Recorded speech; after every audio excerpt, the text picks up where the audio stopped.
Welcome in, everyone, to another episode of Wine Wednesday. Can you see me? Can you hear me? Let's smell me. Yeah. Can you smell Dom?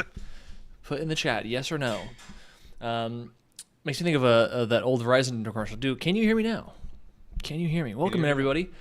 We got Baja. I don't know why I can't read that username.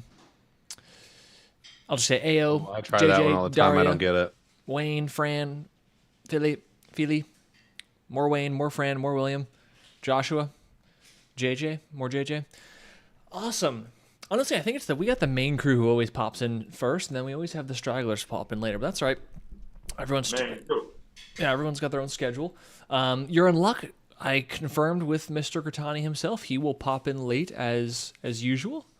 So we'll be blessed with his presence again tonight. Other than that, I think Dom may want to tell me and Huddie that he was right and we were wrong. What did I say? For the first 5 days of August? What do we? Unless you don't agree now. Oh, that it's been a good month so far? It's been jam-packed with stuff. I don't think it's like the month that you should book your month-long vacation and not show up so far. I think I had one day, Monday, I didn't take any trades, but I feel like the low-hanging fruit's been pretty solid. Like, it's been really easy to know which tickers to look at. Like, Lumen has been a top one. I think Serve was just ending up at the end of last week in August. Mm-hmm. I mean, Lumen's given us a few different trades. We'll have it tomorrow as well. Yeah. So we potentially have some oil and gas energy plays popping up a little bit. Do we now? I'm not here to say it yet. We're only 7 days in, only like 4 or 5 trading days, but don't judge a book by its statistics, okay? Statistics. That's a new one. I haven't heard that one before. You just never know what you're gonna get. It's like a box of chocolates. Oh, yeah, INDO does look kind of cute. I gotta get my Yahoo Finance charts going. Your bigcharts.com. The old school stuff. Google Charts. Dude, how do you use line Google Charts? I just use I think it auto does Yahoo Finance. I'm not sure. Gotcha. But you trimmed it a little bit. You look a little young. Yeah, is that why he's wearing a hat? That's not why I'm wearing a hat. That makes no sense. Because there's nothing coming out of the hat. He probably had to like dial it down 3 or 4 clicks. I trimmed. I gave myself a little trim. I don't. Can you take it off and show us? No, my hair is the same. He's talking about my beard, you dingus. Does it not look like he buzz cut? It looks like you got the sideburn or the sideburns trimmed into the beard, but the long locks were still there. I the didn't locks know. Are still here. They make me who I am. He didn't get a haircut. Okay. Yeah, I heard if you cut his hair off in his sleep, he'll lose his trading expertise. So everything will go. Yeah. The girlfriend, the house, the car. What if you become like the best ever? You think? I'm not really willing to take the risk. I think we should definitely do something for charity in which you have to cut your hair. Why don't we cut your hair? I'll cut it too, but I don't think it's a big deal if I cut my hair. Is it long enough? Like if we cut your hair down, could you even give it to charity? You probably couldn't donate now. No, bummer. Maybe but I know for a fact Huddies could. Oh yeah. Huddie could do multiple people. Yeah. You've measured it? Yeah. Your hair? It's a solid 12 inches. Oh wow. It's big. It's a lot. All right, boys. All right, well, welcome in, everybody. 47 of you in here. Not enough of you hit the thumbs up. We're also edging closer and closer to 5K subs. So might as well just get us there and click the subscribe button if you are not already. We're live every single day. What more can we do for you to get you to hit that subscribe button? And if you want, if the answer is we have to cut Huddie's hair, I will do it at the next meetup. Oh, that's funny. All right, what are we drinking, Girl Scouts? Let's hear it, Huddie. I think Huddie. Let's let him go We first. budgeted at least 20 minutes for this story. Me first. Today, of all days, I chose to bring rosé for the boys. Look at that color. It looks like Fanta. It's don't you want Fanta? We went to the south of France, my girlfriend and I, over the summer, and we brought back this nice bottle of rosé, and it's called Bonfi from the domains and chateaus, and it's fantastic. Cheers. Nice. Delicious. Wow, amazing. Dom. Show us the cheese platter, too. Oh, yeah, show us that. Show the audience. Well, that I already kind of mangled, but I also have cheese and meats in front of me. A little charcuterie. It disappeared before we started. Well, half of it did. What kind of cheese is on there? We got some brie, we got some goats, we got some manchegs. I do not like brie. Is that the soft one? That is a soft one. No. It's not that bad. I got something out of the America, Napa Valley. Ever heard of it? No stories needed because that's just where the best wine comes from. It's a Pinot Noir. They took it all from Bordeaux. You can say wherever they take it. That's not what it says. It's bottled at least. No, it was vinted and bottled here in Napa. And it's so far so delicious. It's my favorite flavor. Not my favorite brand or anything, but Pinot Noir is my favorite. Dom's gonna love this one. I have Truly? the same. Nope, I have the same wine from last week. We capped it. So far, it tastes good.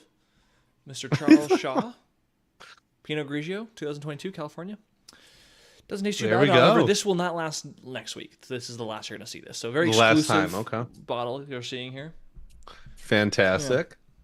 Couple questions already. People loving the Rams hat.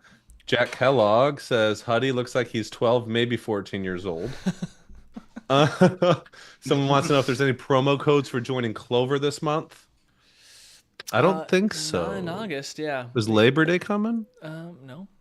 We usually, is that next month? Around holidays. If you're holding out for one, I mean, what, October through December is the season of discounts and holidays. So, stay tuned for that. Yeah, or just so you get if you're searching for promos and discounts, our best discounts are always off of the boot camps, in person or virtual. You're gonna have the opportunity to get 50% off on those.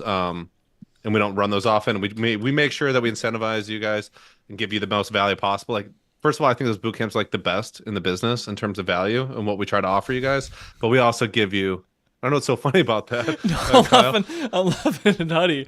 He's like, he already poured us a little glass. He's like, another glass. Oh, and he had to wash down the cheese.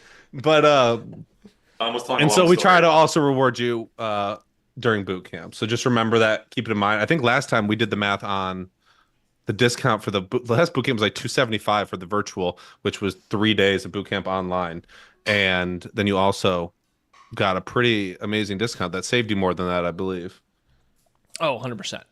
Yeah. Austin says if you have a 4-leaf already, it's possible to get a discount for a lower price. If there is a discount running, you can talk to management and they will cancel yours and redo you at a discounted rate. Yeah, or it's like during those they times. rebate you however much of the month is left. Pro rate or something. Pro rate, yeah. Oh, the good business. We're gonna bait you. Row bait, pre-bait. Bait. Oh god. Oh, Tim Grittani. Hey. Hello. Let's get it back to G-rated. Come on. How we doing? How's it going? He's probably wondering who Huddie is because he's never on any of the streams. Hi, I'm Huddie. Nice to meet you. Is that short hair, Huddie? I can't tell. No. Oh, no, it's back. short, Okay. It's short beard Huddie. Short beard, Huddie. Okay, I knew something was different. Yeah, he's just. Who's a better trader, short beard Huddie or long beard Huddie? So far, short beard Huddie has been a very good trader in August. We've been taking very few trades, but they've all been pretty good. Okay. So I'm happy about that. We're going to keep it short for a while. All right. Very nice. All right, a few more questions. I guess might as well just get it going. If they're questions, we'll just run it. Hold on, Jack said some people making fun of Kyle. Yeah, Jack said I picked my bottle wine up for the local supermarket at $12.99. Trader Joe's, and it probably was $9.99. Yeah, $9.99 for your information, Kellogg. So we get cheap wine at Trader Joe's, and it's pretty good. Pretty good. Yeah. Micah, drink? Probably sparkling water. What's that? Are you having anything to drink? Sparkling water? Yes. Smoked old fashioned tonight. We're going fancy. Whoa, look at that. Oh, be careful with that. What is that? A torch? We got fancy I'm drinks. jealous. End of Brittany on stream. That's the only reason he wanted to come is so he could get away with a free, Go really off, good off drink. my fire gun. Look at Brittany's hot stocks. Just died. That's a bad sign. No one screenshot that. When you short a stock, you just start with your hand. Burn. Oh yeah, that's too funny. Yep. Lead the All way, right. Dama. Yeah, I don't know. Let's run it. Trying to Make cut sure you you hit off that there thumbs up earlier. button. We got Gratani here. We got all the Clovers. Let's have a good hour here. All right. Micah says they've been trading for 2.5 years and only had a few winning months starting December 23. I'm currently struggling with deciding if I should stick with scaling in or not. Works better for slower moves, but horrible for quick moves. There's obviously pros and cons to both. Any thoughts? Kyle. Well, it's great that you've had your profitable months than recently. Shows some progress, at least at a broad view. I wouldn't be so black and white on whether you should be scaling it or not. I think it depends on the setup, right? I think if you are, at least for me, if you're buying a breakout, I want to buy pretty much full size at the breakout level. You know, like if it's going to confirm with me that this is a breakout at this price and it's breaking that price, like I want to get me in. You know, sure you can then scale in after if like a new risk level becomes apparent and it's like confirmed it's going to work, right? There's like further data or further price action that can, you know, make you scale in later. But there's some breakouts that work right away so quickly that like that's why I want to get in full size immediately. Vice versa, if there's like a choppy first red day setup, like yeah, I'm not going to typically be full size right away because very rarely will first red days just immediately work. Some do. Some will just go red right away, and there's some characteristics about those runners that you can maybe see in the or you know foreshadow and see that coming. But you know, I don't think it's a black and white kind of answer. I think it depends.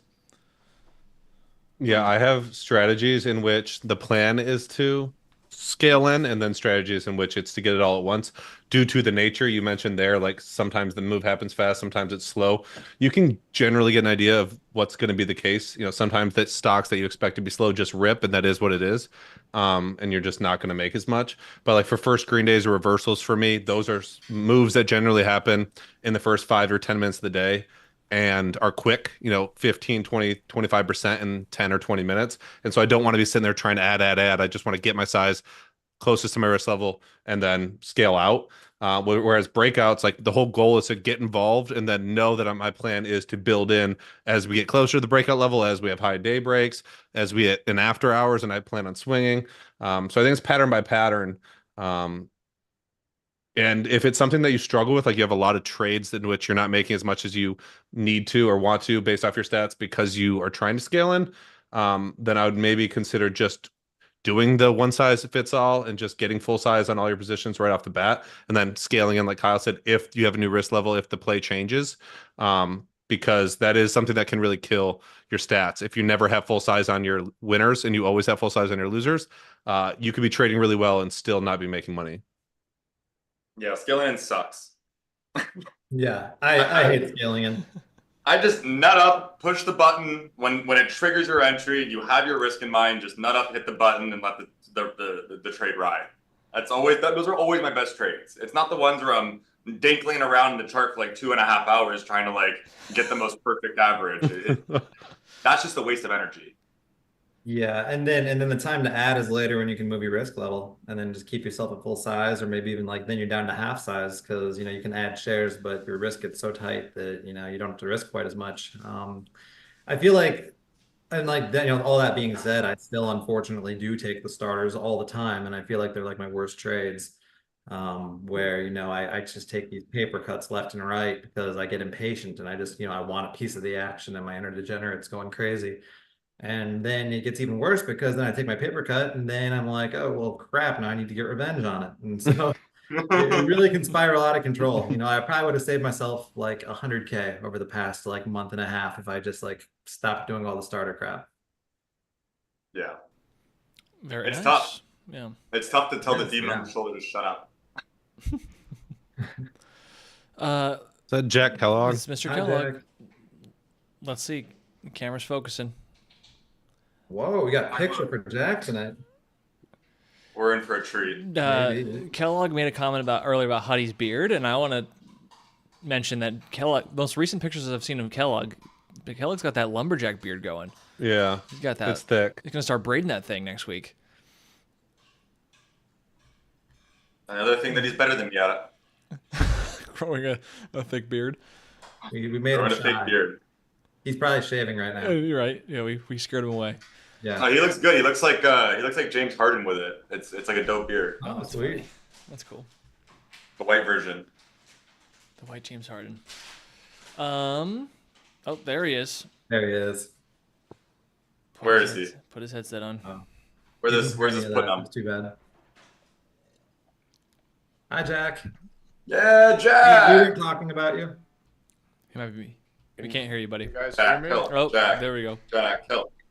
What's going on? How we What's doing? up, Budsy? How we doing? How we doing? My brother Got the whole gang commented. here. My brother commented, "Richest homeless man I've ever seen is Jack," and this they'll forever be stuck in my head. He was at my house last week, and like he doesn't really trade anymore. He does from his phone. You never know he's doing it. And I was like finishing the day. It was like 3 o'clock. It turned into 3:30, 4 o'clock. Hadn't seen him in a while, and I come upstairs, ask my wife, "You seen Jack?" No, I haven't seen him in a minute. I'm like calling him, no answer. Text, no answer. I walk outside and it's like a 90-degree day on blacktop out there, and he's just walking up in basketball shorts and a t-shirt with headphones on, barefoot, just walking down the middle of the street towards my house. And he's like, "Sorry, I'm grounding to the earth." I'm like, "You're not even on grass." And I'm like, everyone thinks you're probably a serial killer out here, and he's got the most money out of anyone on the block. And Do you want to, Dom? Do you want me to like ruin the story for you? no, what were you doing? You were making money on serve or something? No. I got the cops called on me. Actually, I didn't tell you though. No way. What did you do? I swear, He's a homeless man. one of your neighbors called the cops and said that they hadn't seen me before, and they just wanted to make sure that everything was okay. No Oh way. my gosh. But I didn't wanna tell you 'cause Jim. Shoes then are Jenny required was- from now on. I do hear about that grounding stuff being quite good for you. on the black tar.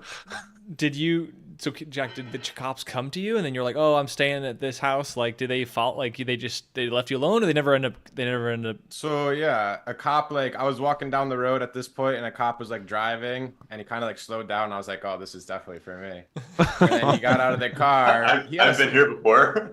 He got a smile on his face, so I was like, "All right, it's not gonna be that bad." And I was just like, "Yeah, I'm staying at," I said Dom's address, and I'm not gonna say it on this, but I said Dom's address, and he said that he was like, "Oh, yep, somebody just called. They thought they hadn't seen you here before."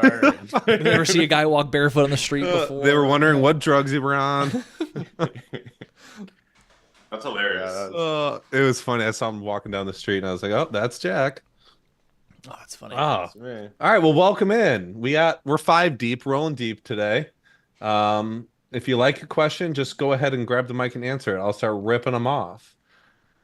Frozen in Ice says, "Rock trucking at the gold mine today in Fairbanks, Alaska. Y'all making the time go by while teach the knowledge. Awesome. That's Fairbanks, awesome. Alaska. That's sick. Alaska, that's sick." Here's a controversial question that should get our juices going. Do you guys believe entries are more important than exits, or vice versa, or are they equally important? Kellogg, why don't you kick it off? I think entries are more important, personally, but I think you're a better trader if your exits are better. So I think exits are something I'm constantly working on. But I think entry, like psychologically, if you have a good entry, it's much easier to hold. It's much easier to have a chance at having a good exit. Yeah, Well said. Psychologically, we're doing great on Indo, right? Where are you guys in from? Jackson from like 240. I'm in 265. Oh, you're feeling great. Whipsawed around See? the past 3 days, just like, highs and lows, extreme. You guys have me beat by $1. I'm in at 360 on Indo, but I have some 130s on Husa. I got some low 130s today. Do you have any of the other oil stocks, honey? What? Do you have any of the other oil or gas stocks? I don't have any other ones. No, What no about three-letter your tickers. GBR hold? My GBR hold, man, that was a fiasco. I keep checking it, waiting for it to go. It's not. That Well- actually ran with the sector, I'm pretty sure. It did the first time. It took forever for it to catch up. GBR is shit. Sorry. You love it. Exits are more important, in my opinion. Anyone can get the same entry. Once you know your risk level, I don't really care about your entry as long as you are assessing your risk reward from there and your dollar risk is pretty much the same every trade you take. But I said it the other day when I thought serve was going to 40 to Jack. Like it's at 20. Like, do I really care if I buy at 20 or buy at 16 if it's going to 40? Like if you know where it's going. But no, in reality, exits are really important in terms of like they can just add so much onto the trade. And if I'm looking at like a 30 or 40 cent window for my entry to be in, if I'm looking at breakouts and I'm trying to buy within distance of shooting distance of the breakout level, like if I can get an extra day out of it, if I can make it through and sell at 4 a.m. into random extra, if I had sold serve at 23 something and pre-market at 4 a.m. in bed, like it just adds so much extra onto the trade. And so I think exits are, if you can like very consistently get the good exits, entry is less important. So I think everyone has similar entries. You guys are in from 240 and 260? We were, yeah. Were? Like kind of like yeah. Guys. Yeah. Great entries. What? But he's like, oh. It's good when it's spiking $1, that's for sure. But when it drops $1, it's not so fun. But it comes right back to where it closed. Those drops were freaking great, man. They were like so illiquid and bought right back up. I don't know. I felt like they were not that scary. I thought it would like consolidate low threes yesterday. So when it was like 270s, I was like, I'm an idiot. It's back. Thankfully. You guys don't want to know where my first entry came, but we made up for it today. Oh no. Oh, we're not gonna talk about that. Dom had a sick entry on the dip. That was perfect. Yeah, I freaking started clicking and I missed it, so I had to chase 335. When it dips, you got to buy it, and it's got to be quick. Am I the only guy not long these things? Good. Leave it that way. I feel left out here, guys. Did you make money in 2022, Kyle? Like when Russia and Ukraine did the thing? Not on the long, but on the short. Yeah, the short was a big day for me. What is wrong that was with like you? not That long. was a 6-figure day, if I remember It's correctly. just for me, it's like when it gets escalated toward tensions in the Middle East, and I don't know. I've been messaged by like a number of relatives that are like, and it's happened kind of before. It doesn't have to be like, and I hope it's not, but when there's calamity in the Middle East, it just like kind of behooves you to be long the main, runner, especially like not really playing it like a breakout, but knowing that there's a breakout overhead, it just makes sense to kind of be involved. If something does escalate, like I liked IMPP. I the think most, nowadays you would have definitely been in most of those nowadays. Like you're a lot quicker to click breakouts than you were back then. I don't know why. It's like I struggle still to buy them though because it's not a moral thing, but when I'm long them, I can't help but think of the fact that if they work, it's like it's a negative impact elsewhere.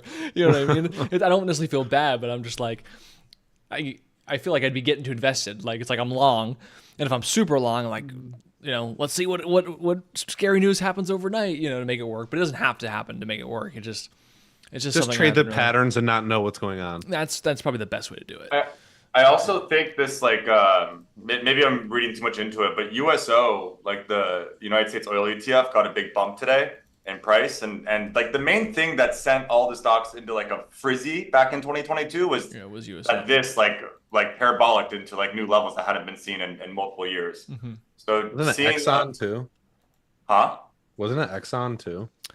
Exxon is Exxon, but like if this starts getting kind of crazy, like there is like shortening of supplies or whatever, and there's demand spikes in oil, and because of the Middle East situation, like I think that's really what got things to go crazy in 2022. So slight Crude rumblings went on to the wall 120. today.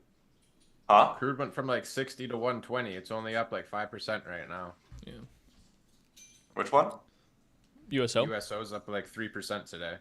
Yeah, but like a nice little candle. I like it. I want to see a 10% candle though. well, it's always a swing, is it not? I mean, things have to happen in order for this to be the trade that we want it to be. Yeah. For entries and exits, I feel like I think of the chicken and the egg. Whereas like this isn't really much of a question for me because the egg has to come first before the chicken, meaning like you have to have the right entry to even like really in your mind know where you want to get out or where risk reward makes sense. Like mathematically, a lot of everything about risk reward comes from the entry, and then like the exit kind of makes more sense. And without that part figured out, like the exit, I don't know, it becomes so ambiguous that you just start like selling for random reasons, and I'd rather sell because it makes sense relative to my entry. So wait, what was your answer then? Entries? Entries. Entries are more important. You got to do the But entries first. your reasoning just made it you just sold me on exits. I feel like I can teach you how to buy stocks or short stocks, like where to, but where you make money is where you exit. I see so many people in the chat and stuff where like who like dump positions because they're finally up on it or they're finally green or they made 2-1, but like they don't understand that their stats say they have to be making more than 2-1 to be profitable. Like I don't know. I feel like it's so easy to teach an entry, but exit, there's so much more that goes into it. Where's the resistance? Where's the support? What's the stock's behavior like? Like entries are just based off patterns, and exits, I feel like have a lot more that go into it. I Did wish I sell could you? find the tweet now, but I know there was like someone I respect like when it comes to like stocks and data and stuff, and they were saying that like you can literally like have a random entry signal and like still make money. Like it's like been proven apparently. Like it all comes down to the exits. So I agree with that guy. I don't know if I quite feel that strongly, but still like it's interesting. Yeah. This question is this. It makes me think of the same thing when people ask the question of like, what's more important, risk reward or win rate? And my brain immediately goes to both. You need both. Like obviously, and like duh, Kyle, you need both. But like, Enlighten us, Kyle. I don't. Just when I think of entries or exits, I'm like, I make sure both are good. Like what I don't. Yeah, I guess maybe I'll lean more towards exit because there's a lot of trades I take that are maybe terrible entries, but then I tie in the role of like, well, what's my win rate here? And if my win rate's super high, then I'm like, I don't care if my entry's terrible. I think the odds of this trade working are great. And then I get out on the exit part of the move or the setup that I was looking for, and then I pull out a green trade. Like I don't really weigh one more or so over the other, I'd like both to be good, both be decent, right? I don't want to buy the top, but I don't want to short the bottom. As long as I don't do that, it's not as serious for me, So Yeah, I agonize over both equally. yeah, I think a It good really entry is an leads to agony. a good exit. A good entry leads to a good exit, and a bad entry leads to a bad exit. But sometimes a good entry leads to a bad exit. A all bad I exit leads to all I know is a terrible exit blows you up. So Well, yeah, that's there's true. that part. That's not fun. No. All right, So, so everyone agrees exits are most important. Next question. Gritani's been shorting again. I have, yeah. Okay, talk I to us think about I it. think I've had like 4 shorts in the last couple of weeks, which was more than I had in the Wow, last 3 Nice. years. that's big news. That's big time. It's Uh, fun. It's fun to be getting back to it. I gave back a little bit on that Lumen short at the end of the day, which was like Oh, basically yesterday. covered like dead top. That was stupid, but like I don't know, I was nervous about it. It wasn't worth the outside Jack chance. got in your head in the chat. He does that. I don't know. I was doing it mobile, like I'm still in my crazy like trade half the day on my phone phase, which Tiny ends next doesn't week, get thank God. influenced. Jack comes in with no position on either side and just like tilts everyone, whoever's short and whoever's long. Lumen Guys, was no, a you tough. don't have to listen to me. Lumen was a tough mover after our I chopped myself up very slightly as well, but I did too. I You covered had like some, right? yeah, I cover right now. I do have some, but I last or yesterday and after hours I covered at like 9:30 on that new high day, I covered at 9:20. and then after sitting in and then it just for- fades. It just once every short's out, then it faded. Right. So that's a tough one. But I am still short some right now. I'm pretty much break even. Yeah. So we'll see. That's so bold to be short. I feel like this one overnight. I don't know. It scares see. me. I'm doing it too, so If it's Val's the- doing it, then it scares it's- me it's the- 3 times more. I think I'll it's take a it. I'll take it 75 tomorrow, if it maybe goes again. down. Like once it loses 6, I'll feel a lot better. Yeah. This is just the trend we've been seeing, and I like what Kellogg said in the close in the room of like, I don't know. There's the top day that has some kind of doji candle is always super choppy, very indecisive for longs and shorts, and unless it can really get going at after hours again, or there's no PRs or anything that's going to get momentum in pre-market, we've seen a lot of these gap down the next day. It's So we'll almost see. like It's the just new been the trend recently. overextended gap up setup. Instead of shorting the gap down, you can almost predict the gap down. It's certainly been more likely in the last, what, 10 months or so? It makes me think all the way back to VFS back in actually a year ago, last August, when we did that boot camp in Boston.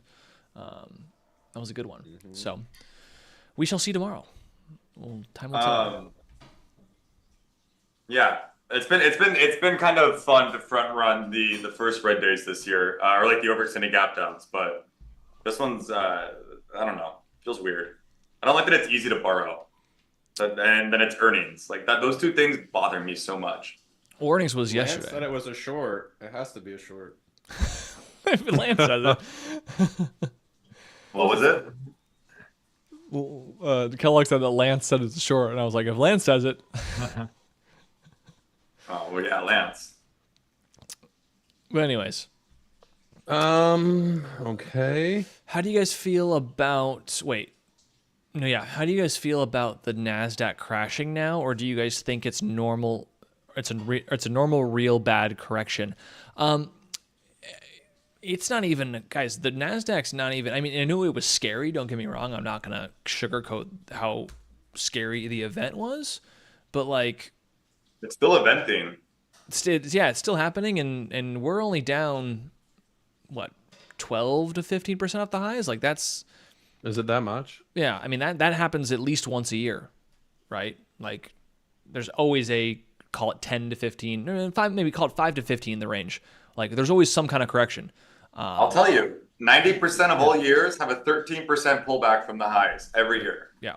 So, I would agree the reason why it's pulling back is scary, but I don't know. The reaction I've seen on social media is like we're down 30% from the highs, and we're red on the year. Like the Nasdaq is still green on the year, So yes, it is scary, but it is not like, oh my God, like the world's ending, If anything, I just think Japan had a little too much leverage and didn't see the interest rates increasing for them, and then everyone who was in that trade had to hedge themselves or deleverage themselves, and that caused this pullback. And then didn't the Bank of Japan come out and say we're easing now? Like they really stood their ground for a whole 2 or 3 days. That's kind of funny, but yeah, I don't know. I'm not gonna predict the future. We'll see, but it's not as bad as everyone emotionally makes it seem. Like we're still green on the year.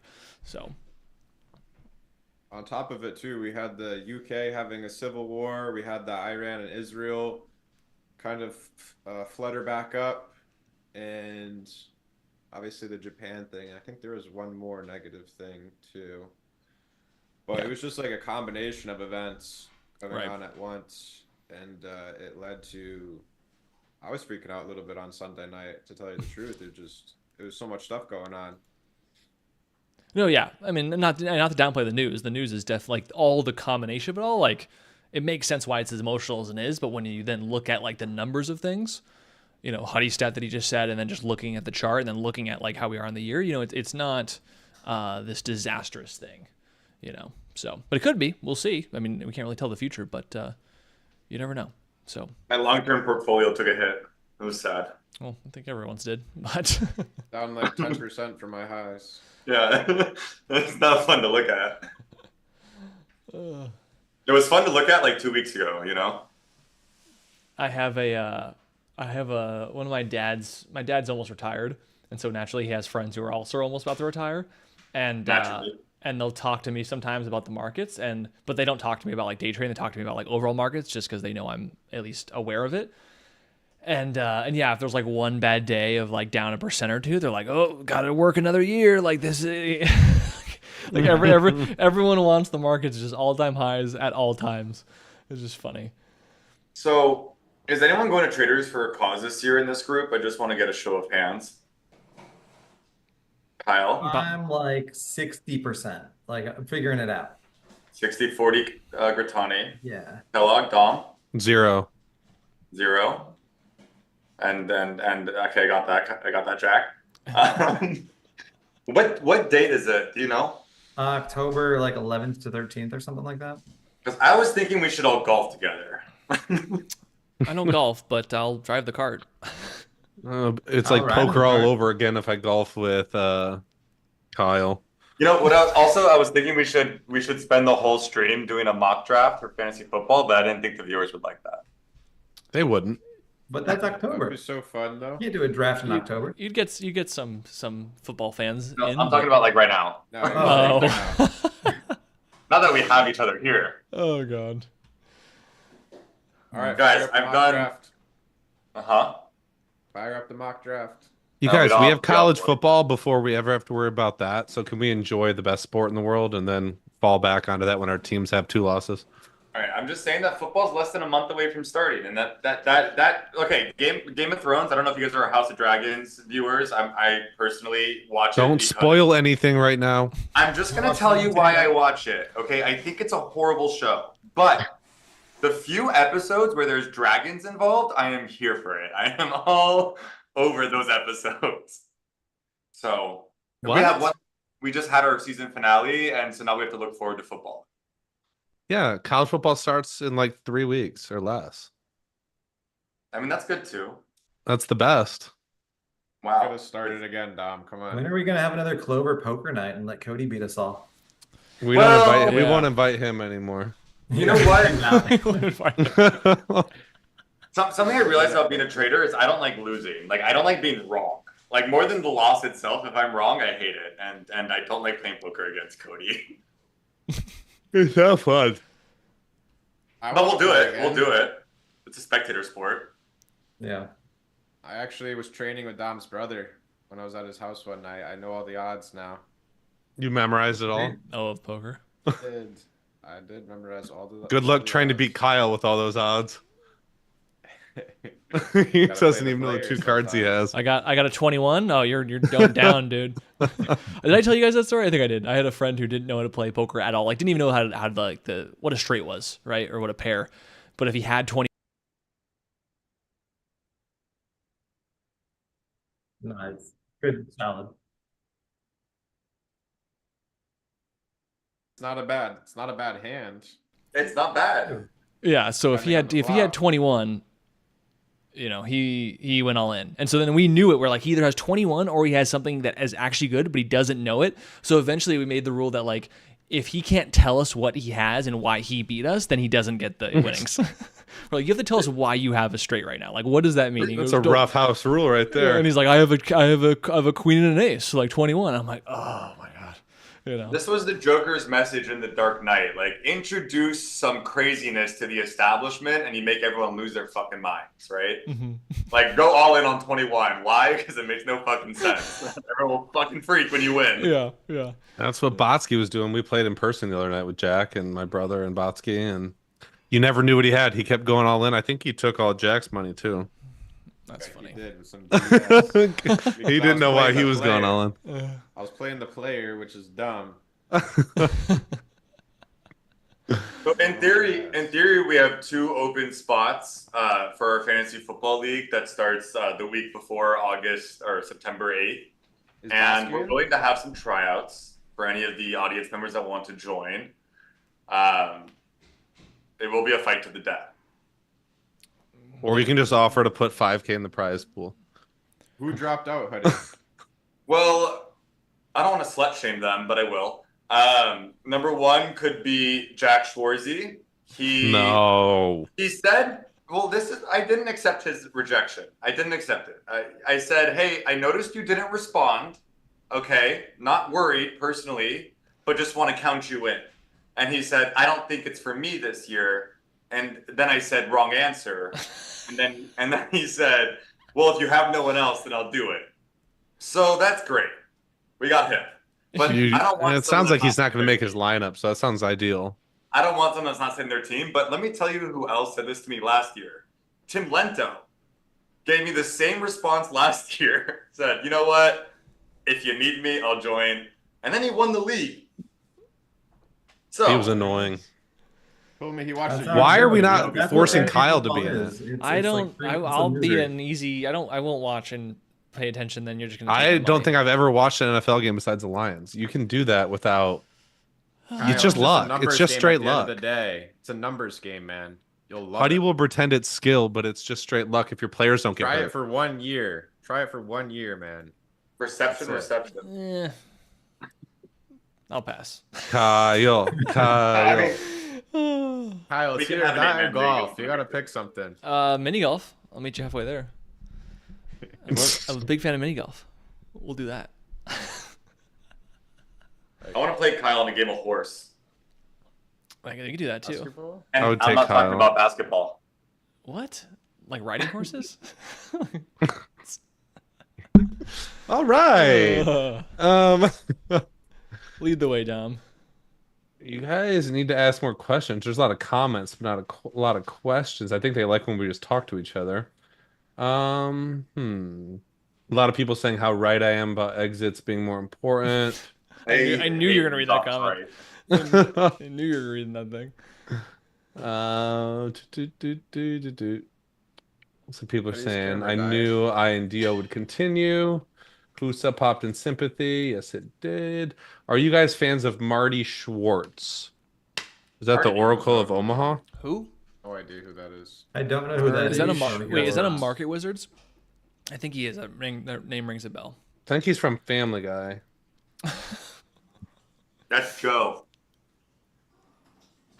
There's a Marty Schwartz guitar, Marty Schwartz meditator, Marty Schwartz guitar lessons, Marty Schwartz internet personality. No, he That's says good. It's yeah, gotta be a guitar player. he is a Market Wizards. Yeah, I recognize the name. I don't remember anything from the interview I read of him, but maybe if you refresh my memory. A U.S. investing champ. How do you win that? Like there's a competition. At the Olympics? Yeah, right. Oh my god, that'd be crazy. But you wouldn't. It's just like it's a simulated market that we've created days before, everyone's just and someone all has in. to trade it. Everyone just goes all in because it's not real money, and the first person, or there's only one person doesn't blow up, and they win gold. I still can't believe you guys have 240, 260 entries on INDO. And no one told me a thing. Isn't that weird? You know for a fact it's gonna work because It's just they mind-boggling they to me. kept me out of the early entries. I shouted it out in Good Morning NASDAQ today. I said, hey, keep an eye on that shit. It was so like far outside of my typical wheelhouse, though. That was the thing. Like, you know, It's hard to I have talk no about. problem being like, oh, I'm taking this trade that I've taken 1,000 times before, but this one is like oh, it's a unique world situation, and I've got this theory about how things will play out, and it's like, you know, it's definitely outside of my lane a little bit, because like the plan is like, you know, swing week or two. Oh, Sometimes you have to take some I mean shrooms. You that's get my involved in a lane. trade. That's Jack's lane too, but it's very specific on who he tells about that he's in that before he tells us when it's at like 650 gapping up to 10 and Friday. I'll tell you what, guys. The best trades you'll ever alert to all your friends are the ones that don't work. The ones It that is, you keep yeah. to yourself are the best. That's true. Like, That's true. You're like, this one's so crazy that it's like the neighbor test. You tell your neighbor, like, hey, I got this idea, you know, and they're like, full of shit, like, no way that's ever gonna happen. And that's probably a great trade. But if you tell them that, like, hey, I'm buying Bitcoin because it's going to 150K, and they're like, yeah, I'm fucking all in at 70K. Probably the worst trade you can make. Why is that? Like, what's the psychological reasoning behind that, though? Right? Like, the market doesn't know you've told people. You know, like that's I what think I you Market just knows have to be- everything, Kyle. You kidding me? The market knows. I telling you 'cause I every agree. time. I totally get it. Like, there's some trades that, like, especially early on, like, I just wouldn't share, and I was like, oh my god, this winner's amazing. But then, right, Well, you then just don't- everyone hates you for it. yeah, but I just don't understand how or why that is, like, mentally. You know, because we've all done it, and we're not the only ones who have done it. Where it's like the one trade Every you don't- play that Jack has ever told me about before it's time has only gone down. Honestly, but he sometimes tells you about the right plays, but it's so early that you can't even fathom the idea of him being right. Like, he told me, let me turn my camera back on for this. I was hiking with Jack in Montana, and he told me, he's like, I'm long zap. He's like, I'm long zap from the two, so I got some size. I'm like, dude, I look at the chart. I'm like, okay. vehicles in the name.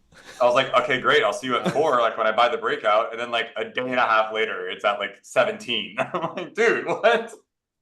Yeah, that was crazy. Had a nice name though. That's all that mattered. Where is it at now? Still at 10. I think it's a good stock. I think it's a good stonk too. I think big runners have big bounces. Okay. Aren't they I like think, every other I think vehicle company though, or they're just like hemorrhaging money? I don't know. Yeah, it's probably garbage, but it lined up. I think the key was that it lined up well with the Tesla breakout, and it had a good chart. Yep. This is just crazy. Timing of that stuff is nice. It's like the ones he tells me about that I can see myself getting involved in. I'll take and I'll lose, and then it's the ones that's like, this seems like such a far shot idea that I will never do it, and then they work perfectly. So that's trading. Sometimes. Yeah, that was like what was it last week? RDHL. Like I had this crazy, like I feel like I can see the Matrix. RDHL, they have this plan, and I'm telling Jack about it. I'm telling Huddie about it, and then like it gaps down like 30% the next day. Like great. Hey, Actually, it was fun though. I'd do yeah. it again. There was a chance to make money. That's all that matters to me. Yeah, I guess. It had a good shot. It had a good shot for a moment there. Mhm. I'm gonna go the other way and say, but there's been trades that at least I have told people, and it's worked tremendously. I'm looking at you. I'm looking at you, Huddy. I'm looking right at you. Bitcoin. Tell him, Huddy. Tell him what you bought, and tell me if you've ever been down. Because the answer is you haven't. Well, the reason I got involved in crypto is actually a fun story. So I took a $9,000 loss one day on, I think it was CGC, Yeah, ACB. on some overextended gap down. And Kyle messaged me on the That side and was he goes, terrible. look, he's like, look, you just lost $9,000 in 15 minutes. What if you put $9,000 in Ethereum and lost it over 10 years? Would you be any different than what you are today? And I was like, oh, well, that's sound logic. I have $9,000 clearly. So I put $9,000 in it. It was like $1,500 at the time. It was October. It was like literally yesterday. And I've never been down since. It's great. It was my financial advisor, Kyle Williams. Kyle told me to buy Bitcoin on the breakout like 4 years ago. We bought it at like 19K, and then it went straight up and kept going up all the way up to 65. That was cool. I remember we were worried. We were like, because it went straight up from like 15 to 20K, and we're like, oh, dude, like this should probably pull back a little bit to like 17 before it goes. And then I remember, and honestly, it was like maybe 15 minutes before it actually broke 20K. I just text Kellogg, and I'm like, screw it, dude, I'm buying it. Like it's gonna go. And then it went, and it was the coolest thing ever. Yeah, that was a sick breakout. Gritani, question for you. Sure. Are you bag holding any RDHL right now? Oh yeah, I am.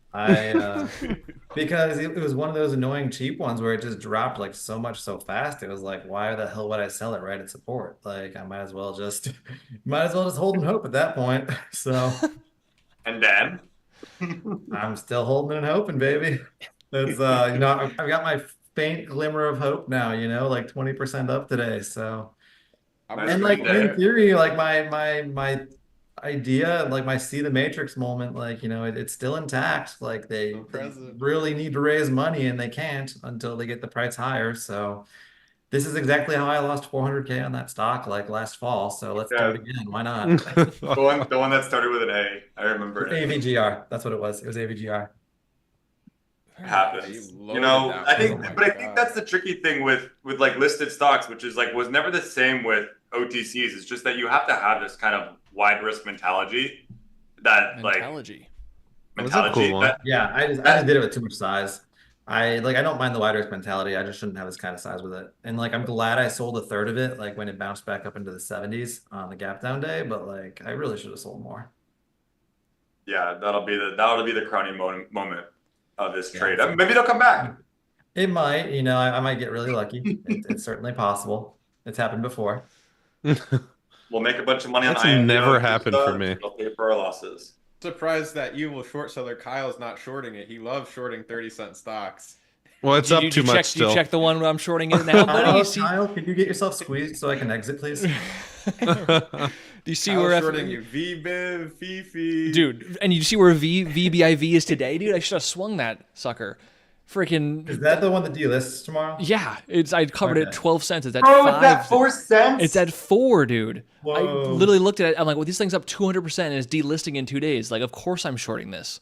was amazing. It reminds me. I wish it went to 50 cents. I would have shorted more. It was great. It was I just such an want to inefficiency. say that he What did about ask me RDHL, first. Kyle, they need cash. Does that mean it's a short? Who?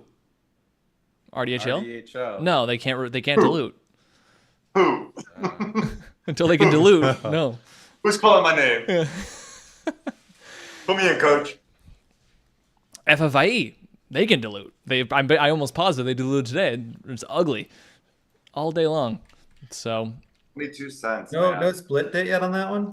no, they have to split by the end of August. That's their deadline for their delisting if they don't get above $1. So between now and August 31st would be the time. Don't What's they the have to overnight hold rate a on that dollar one? for like 20 I days wanted, instead I of wanted 10? to swing that. I wanted to swing that short, but then I was too lazy to look up the interest.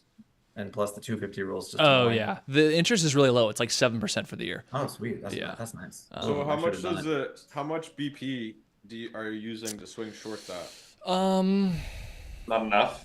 Yeah, I hate the 250 rule. I'd be way bigger if it wasn't for the 250 rule. So if you have 100,000 shares, does that mean 250K is locked up? You got to hold 250K. Yeah. I'm holding about. What are you using on it? What are you using 250K on like tomorrow, Jack? Oh, what am I not using 250K? Just buy some Not to buy shoes. buy along and hope it goes up. Oh my basically. gosh. But yes, I'm in the 300K range of buying power being taken. But that is not So are you affected. planning And then when it Not reverse to do it, splits, so. will you get all that extra money back? Yes, it will go away.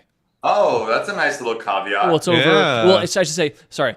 If it reverse splits Wow. over, if it reverse splits over 250, It will. Wouldn't that be funny? I mean, it What's probably that, will. 40 to 1? No, so 40 to 1 is the highest they can split. There's a world where they might split 20 to 1, but 40 to 1, I would have. And I mean, honestly, if they at this pace, they're not going to reverse split till this thing's at 10 cents, and at that point, you want 40 to 1 because if you need to hold a dollar for That's like still $4. yeah, That's but, still but $4. that's what I'm saying. But if you don't do 40 to 1, you only do 20 to 1, and you only split to like $2, like you're not going to hold a buck within 10 days. Like they're gonna have the same problem they had. So I think they're gonna make it as high as they possibly can. Well, that interest rate, I mean, the overnight interest and everything stayed the same? I don't know. It's a great question. We're gonna find out. Bro, BBIB at Those 4 change cents daily, today right? is redonkulous. What'd you say, Tony? I said I think those rates change daily. Yeah, they can change it. Yeah, but it's a good point. I don't know if because now the float will be 40 times smaller, that the interest rate will be up. But that's the thing you got to think about. Anyone who's short will also be 40 times smaller. Like my shares will decrease by 40x. So, we'll see. Oh, boo-hoo. So Yeah. Oh. are you only doing that on Fifi, Kyle? Or are you doing that on Nicola still? Or what are you No, Nicola. I wish it did it on Mullen. Huddie and I saw Mullen with new dilution at $5 back in May. I remember That's- when you got squeezed at 20. Now it's at $1. Yeah, exactly. Now it's at 70 cents. So that one I missed that I wish I took part in. Fifi is the only main one. I was obviously for those listening, I wasn't AMC for a while, but Roy and Kitty ruined You that. started the run, huh? Yeah, he ruined that, and it's been at $4 or $5 ever since. So I Tried to really get me to short at $2. what's up? Trying to lure me in. Give me the whole If Roy and Kitty I was wasn't a like- thing, this would be under $1 in my opinion. But Roy and Kitty. Roy and Kitty wasn't a thing, I'd be short all of these, but unfortunately I got ass slapped on AMC. Yeah. So CEO Adam is very thankful for Roy and Kitty. Let's put it that way. Mullen would have been a great one too. It was amazing. Nothing to say about that. That one was annoying to have not been short. Yeah. Anyways, shall we? We're technically at the hour, but let's speed round. We can go a little bit over. Jack, what setups? Has everyone finished their drinks? I've almost finished my bottle. I knew it. When Gertani and Jack, you missed it, but 5 minutes in, Huddy poured his second glass. I'm just having fun with the boys. The bottle's empty. The glass is full. Nice. Wine Wednesdays are for. Wine Wednesdays, guys. I'm going to LA tomorrow. Flying to LA. I got a 10-day trip there. That'll be good. You represent with the hat. 10-day trip. You were home for 4 days after a month being gone? I got back August 1st, and I'm gone August 7th. 8. Very nice. You crazy. I just get bored in Miami. I don't like Miami. I'm not a fan of You Miami. need a home. I just got a lease in New York, so I'll You have need a home. different home than that. What? Two Ugh. homes. I have a home in Scottsdale too. No, like a home, not a house. A place that you want to be at Dom more wants than you want to yeah. be at other places. Dom wants you to stay put. That's what he wants. If you want me to move in, I'll move in. Like I'll Move I'll to call your home my Michigan. home. You'll love it here. We hunt, we fish, watch college Be football. careful about walking around with no shoes on. Neighbors will call the cops on you. See, and Heidi thinks I live in like a farmhouse. Like, see, we got respectable neighbors around here. I think you live in a land where I can't have good Karens. food options. You get great food options, but you go to the grocery store and make it. Nah. All right, speed round. Speed round. All right, then you want a question, Huddy? That's about stock trading and not something stupid. Speed round. Speed round. Two. Well, wait a second. How do we predict the next Fifi? Just see something with extreme short percentage, see it basing, and a lucky guess on AI? Question mark. No, Yeah, Fifi's none of those things. it's none of those things. Yeah, it's none of those things. Uh, Predicting the next Fifi would be really hard in this market. Again, it's like what I always used to say in those times where it's like GME was going crazy. You have to think about who are the players in the market in that moment. And you have a bunch of degens who are just following Roaring Kitty, who is like a drunk guy giving like some kind of speech on YouTube, right? So, which is no different than me, by the way. He almost made $1 billion. What? Can you believe he was up $1 billion? Yeah, like what's the end goal if you don't take it? But anyway, that created a perfect storm where it's like you bring a bunch of new money into the market, and you have to understand like new money, what can they afford? What do they want to buy? And I think that's the most important thing. Like when you understand the players that are here today, then you can actually make a trade thesis. So like when GME goes to 60 and it gets too expensive for these like 10K accounts, but then you have something like Fifi, which is like spiking off 4 cents and going to 8 and like is joining the movement. It's enticing to small account people. So you know enough small account people to join the same stock, and it creates a rally. And so it's hard to like find the next Fifi because you don't have the GME anymore. You don't have all this like new blood entrant. That is what made the OTC market so crazy in 2020 and 2021. It was all these new people coming into the market wanting to trade stocks, and like OTCs were cheap. So they all went crazy. So it's like a buy factor of that. So to find the next FFIE, I mean, you really need like another stock from like the dubs to go crazy. And then, maybe the next day there's a sympathetic effect, which was SINTG in the moment or whatever it was.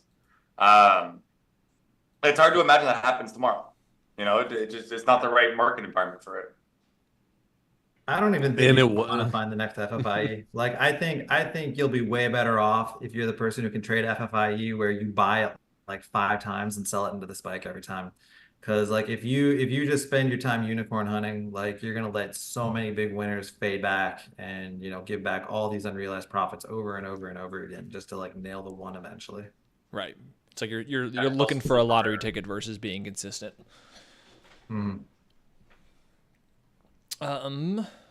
Can it be risking to short accidentally through a stock getting delisted? I think it was Friendly Bear that mentioned he got stuck in a recurring charge shorting-ish delister.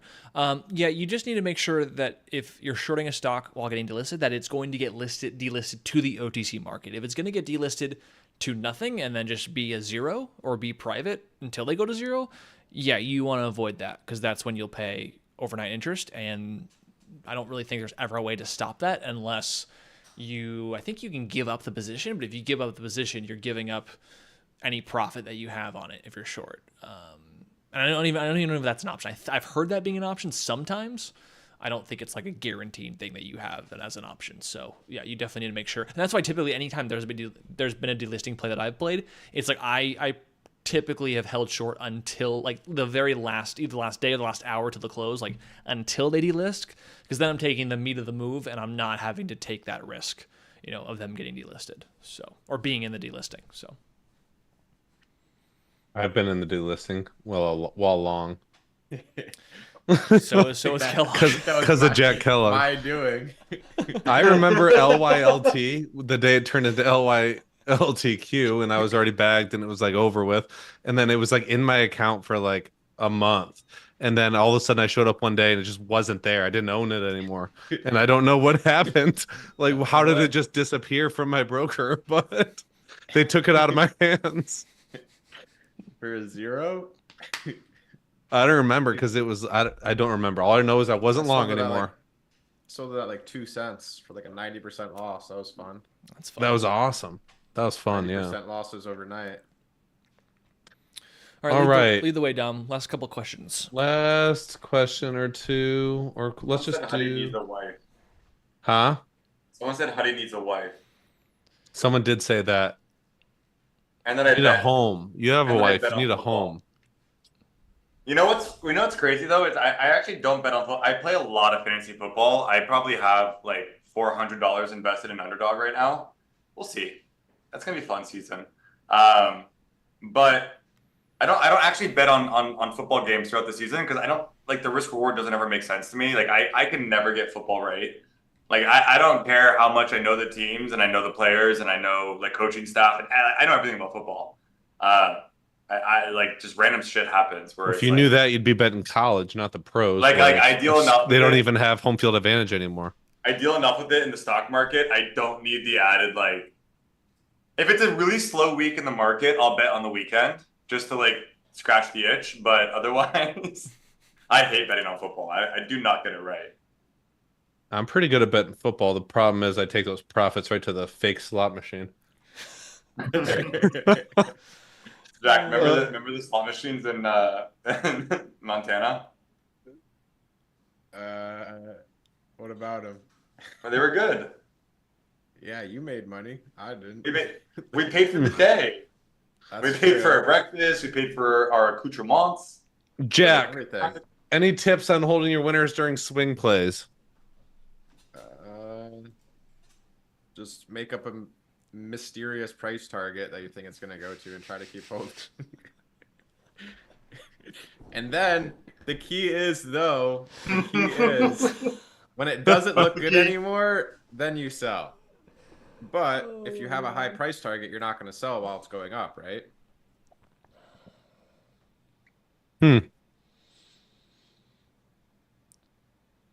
What happened? I just can't. I don't know. It's so funny that was another for those who are at the and Kellogg hates when I do this. I just think it's so funny because this is how good of a trader Kellogg is.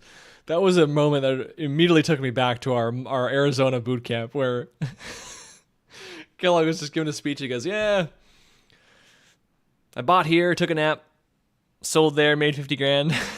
It's like I bought here. Picked a magical some price. weed. Yeah, picked a magical price target. Made me hold longer. Sold it. It's really how it you're be too good, sometimes. man. I don't think so. I think I'm pretty dumb. I don't know. You kill it on those magical price targets. That's Yes. for sure. That's why entries matter because he's like, given my entry, this is where I need to exit to make all this money. So I'm not selling until I make this money. Like that's all it is. That's true. Yeah, right. If you gave Huddy his entries, he'd sell 80% lower. No, I'm a holder and a believer. It's the the- amount of unrealized profit I've given back in my career is stupid. I do not know how to take gains. I let them run and then I let them fall and then I let them run Kyle again. takes gain the best out of all of us. He just locks it Think so? along the way, which is Boo. Dom holds too long. Tim and I hold very long sometimes. And then Huddy sells at his entry and then rebuys. I literally do that, and I've been trying to kick that habit for 9 years. I buy the same entry, it dips. I'm like, all right, I'll get out at the same entry. Oh well, it's still holding. I'll get back in. That's funny. Someone said, you can tell that you guys are good friends and have all become successful. Do any of you feel that's what helped you get to where you're at, and how important it is to have others to trade with? So 100% fact. I feel like you do have to have trading friends. It is. I mean, the first person I buddied up with was Brittany. Like I sat next to him at one of Tim Sykes' events, and I traded the same stuff as him, and I watched him make a bunch of money in front of me, and I was like, oh, that's like what is possible. That's pretty cool. And then Jack Kellogg hits me up like a day later and says, hey, let's do this thing. And then I see Jack Kellogg make a bunch of money, and that motivates the crap out of me. And then Dom with the longs, and Kyle with the perfectionist, and just hitting every single play like perfectly. It's like you got to find people in the market that not only trade the same things as you, but trade them really well. And you want to attach yourself to those people, because not only can you bounce ideas off their head, because we're all not perfect. We're all looking for someone that's like equally at our weight of like, hey, you're looking at the same setup. You're looking to risk, a good amount of money, and how are you looking to play this, right? And it really helps to have those people, and you grow and you prosper, and when all the eyes are on the same setup, you get confidence. I hate doing things alone. I mean, sometimes you have to, you no choice, because like that is the market, but having a group of people to like bounce ideas off of is really important as well. Yeah, I agree with that. The only thing I would add that's a little bit contradictory to that, or counter to that, is yes, it'll help you, but it's not the reason why you're unprofitable, right? It's like if you're unprofitable, it's not because you don't have people to trade with or to bounce ideas off of. And the only reason that should take you to like the next level. Right. And the only reason I say that, because that's just my experience, which I'm speaking from, which is I'm not an introvert, but I definitely started that way the first year and a half, 2 years in, where Kellogg we all got profitable before we had Jack Kellogg in our DMs? At least for me. Yeah, Kellogg hit me up when we were both around 30K in profits, and I had spoken to literally like no one online. I had gone to maybe one Sykes conference and maybe talked to a few people there, but there was nothing like continuous after that conference. I just had talked to them while at the event, and that was pretty much it. But someone who actually starting to talk to routinely was Jack, and we were both at 30K in profits. So it's like I'd got there without really talking face to face with anybody consistently. Now, of course, would I be where I am without talking to people consistently like I am now? Yeah, no. Who knows where I'd be? I would be profitable. I have confidence in that. But would I be as good as I am now? I would have to assume probably not. So I was always like, Jack, who's this Kyle CW2 guy that you keep talking to? He's risking like $10 a trade, dude. Drop him like a bad habit. I remember thinking, look at the profit chart, man. I remember Kellogg introducing me to Dom, and then obviously just online, it was like a chat with me, Dom, and Jack, and I wasn't in like the other chat with all the others traders that were in it, I guess, or like maybe it was your office chat, I don't know. But like I was like, yeah, Kellogg. I remember thinking like Kellogg talks to me, but Dom hasn't said a word to me yet. I don't know if he likes me or not. Oh, it's too funny. Yeah. For me, it was like probably back when I was like at about 1 or 200K in overall profits. I did like a daily Google Hangout with a few guys. And like ultimately I think that I was the only one to like go on to succeed. But they there were like definite differences between like what I was doing and what they were doing in terms of like I was like making nightly watch lists. Like I was like recording videos like for the group trying to be like, oh, I did this and here's why I did this, or here's what I'm looking at and here's why I like it. And I think it was just like, the forcing myself to go through those motions and like really think through my ideas and think about my strategies. Like I think that's like really like the main benefit I got from it. Just because like I kind of had this like accountability to the group that like I don't know if I was by myself if I would have like held myself to that same standard. Totally. I love it. Dom?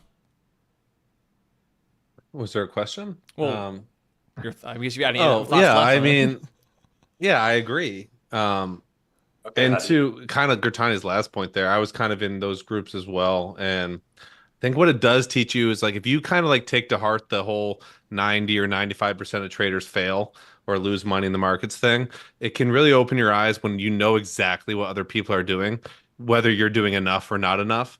And that can kind of point you in the right direction in terms of creating your own edges in terms of work ethic or actual patterns and strategies. But yeah, I mean, I did my first little bit on my own. Back then, I was the local legend, right? I was better than Jack, better than Kyle, I passed Huddie like it was nothing. Hey. But I would definitely not be here without all of them. and they make trading fun. It made it you want to keep getting better, and it was never like if I ever passed, I guess if I ever passed Jack, there would probably be a decent amount of cockiness in me. But it's never really like that. Like I'm just happy for everyone around me to be succeeding, and you feel for them when they're struggling. And it kind of, I think, also allows you to feel some paranoia. Like when Kyle loses 400K in a trade, and he's like the most disciplined trader I know, that makes me like pull back and go, oh, it can happen to anyone. I need to be more aware, more paranoid, and more focused on risk management. So I think just having people to talk to, it also, when it comes to news and catalysts and sympathy, like you're in something and someone knows you're in it, and then they're like, yo, they have earnings at 4 o'clock. You're like, oh crap, I didn't know that. And it's just like, it makes the game easier.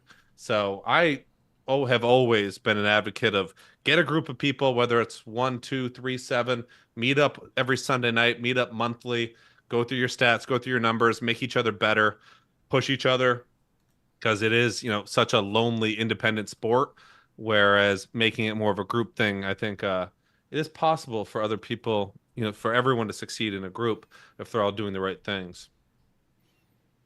Why don't you end it on that quote, Dom? What was the quote?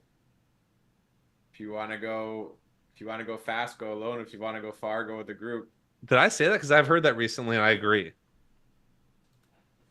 Don't go alone, okay? Go with the group. It'll also be easier if you encounter a predator. You just have to be faster than the slowest guy. So, yeah, we'll end it with that. It's 8:17. Big thanks to Jack and Gratani for being here.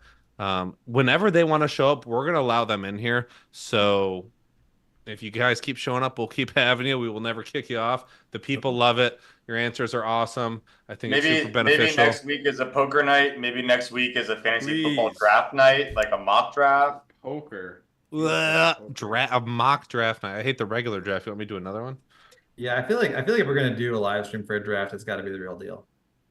I don't. would And love probably a separate event, like you do like a. There's no way people because the idea will be is we'll answer questions while we do it. Huddie will be like this. I remember didn't we do a video or something from the house in Maine when we were doing our draft? Huddie was like this, staring at his computer, and then Jack was like on the phone. What are we doing here? What are we doing here with number 2? What are we doing here with number 2? Huddie started zooming. No, people. Jim just drafted him.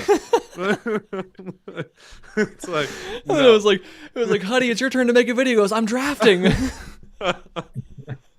we did that during Wine Wednesday, I believe. Oh, that's right. Like the last 15 minutes of Wine Wednesday, like half the people left, and then it was just me, and I was like, all right, guys, well, they're all drafting. I'll see you guys next week.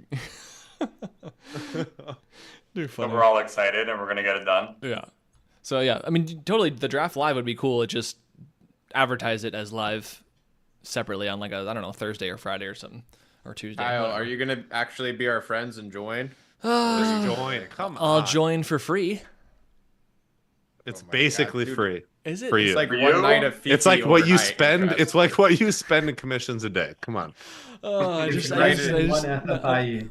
I'm just not into it, guys. I'm not into it either.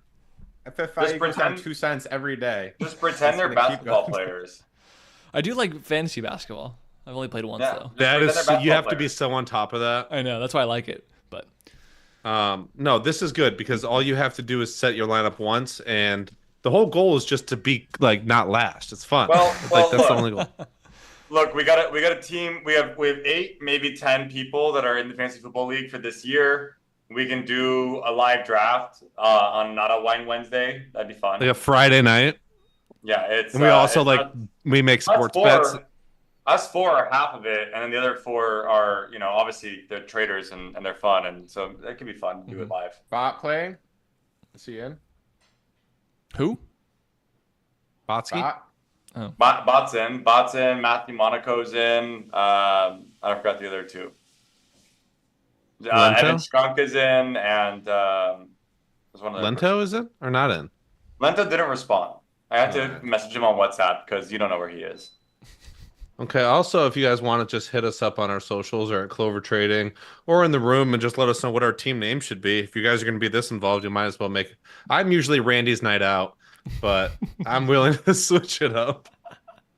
You got to change it up to what's the other name you always use? Roland changed my name to the Blowjob King one year, and that was a fun year. I left my computer open in his office, and he like went on my thing, and they changed my name, and like 3 days later, I was like, "What? The blowjob king?" All right, I'll roll with it, and I won that year. So He was like, "Oh my god, that's so much better than what I had." I was like, "Wow, that's actually a good name. Thank you to roll."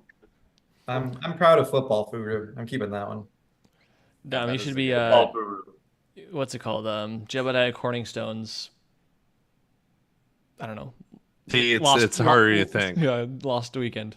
Weekend lost at sea. Kellogg is like a picture of Tony the Tiger. That's how I know I'm playing him. Yeah, Mr. I Kellogg. think his is just Kellogg's team. No, it's the Kellogg Tigers. Very original. That was like a very prideful statement. Like, we're the Tigers from Kellogg. Uh-huh. What was your high school mascot, Kellogg? Bulldogs. Yeah, Mr. Connecticut over there. The Gonzaga Bulldogs. Dom, you know the Gonzaga. Gonzaga. Those Same are our logo. rivals in college. Gonzaga. Really? They're pretty far away. They're in Seattle, and we're in San Francisco, so it's not that far. That's pretty far. It's West Coast. A few states over.